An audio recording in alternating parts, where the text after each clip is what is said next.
1706 Greenwich Mean Time, March 27, 1977.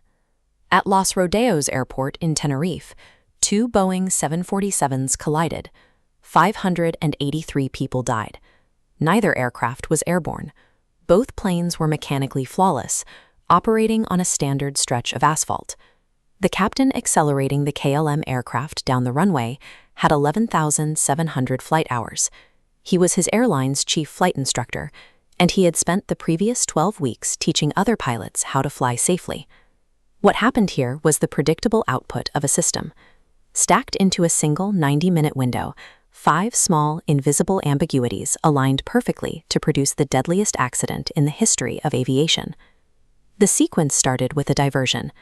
That afternoon, a bomb planted by a separatist group detonated inside the passenger terminal at Las Palmas, the main airport for the Canary Islands.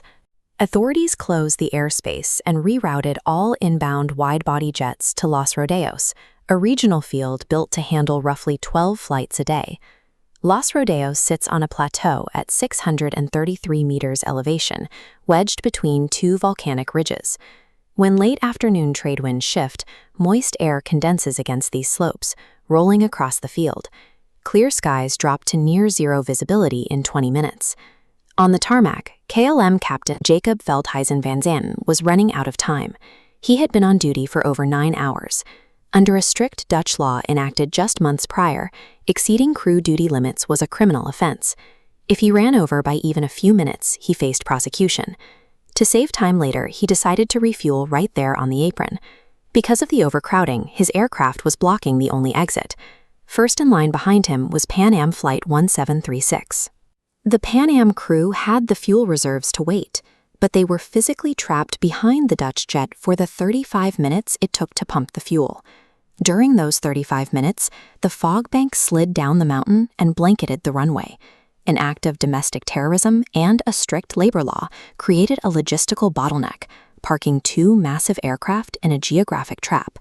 This diagram illustrates the layout at Los Rodeos. With visibility dropping and no ground radar available, the tower controllers could not see the airplanes, and the pilots could not see each other. The tower instructed both Boeing 747s to blind taxi directly down the active runway. The tower instructed Pan Am to exit at the third taxiway, designated C3.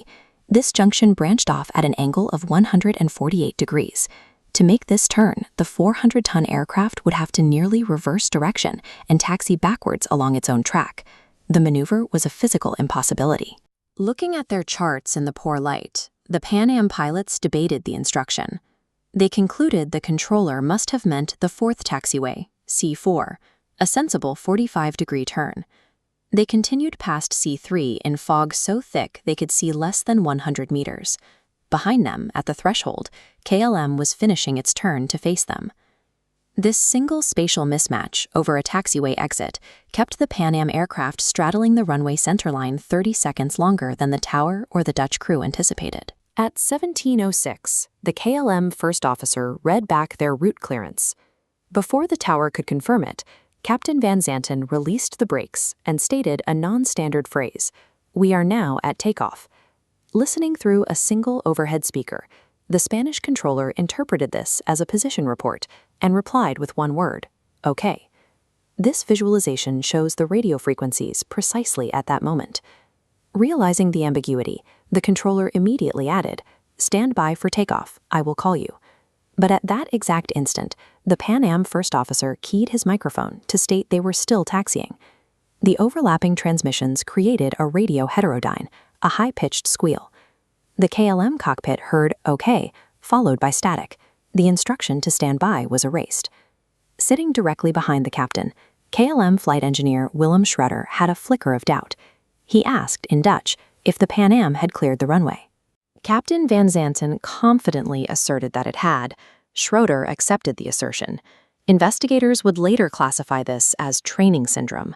A junior officer felt reluctant to challenge a senior captain who had, until very recently, been writing his performance evaluations. Schroeder had reservations, but he kept silent. The KLM jet accelerated through the thick fog bank at 160 knots. When the crew finally saw the silhouette ahead, they pulled back so hard the tail scraped the asphalt, but it was too late. The KLM hit the Pan Am upper deck, shearing off the fuselage from the cockpit back to the tail. The combination of invisible radio physics and a rigid cockpit hierarchy silenced the final opportunity to stop the aircraft. In the immediate aftermath, Spanish investigators assigned primary blame to the KLM captain, while the Dutch emphasized the controller's ambiguity. But aviation engineers recognized that punishing one man would not prevent the conditions that allowed the crash to occur. Within 5 years, the global phraseology standard was rewritten. The word OK was eliminated entirely from controller responses. Pilots are no longer permitted to use the word takeoff, except in the precise moments immediately surrounding a confirmed clearance. 2 years after the collision, NASA convened a conference at the Ames Research Center to study the cockpit voice recorder transcripts from KLM Flight 4805. This single meeting launched an entirely new discipline in aviation safety. Today, it is called crew resource management. It is mandatory training for every commercial flight crew in the world, and it operates on a strict central premise derived directly from the Tenerife transcript. The captain is not infallible. The junior officer is required to challenge, and silence in the face of doubt is itself an unsafe act. When you cannot eliminate environmental hazards, you must design a system that prevents them from compounding. The exits that lead to disaster are rarely the obvious mistakes. They are the small, everyday ambiguities that look harmless in isolation until they are forced to share the same space.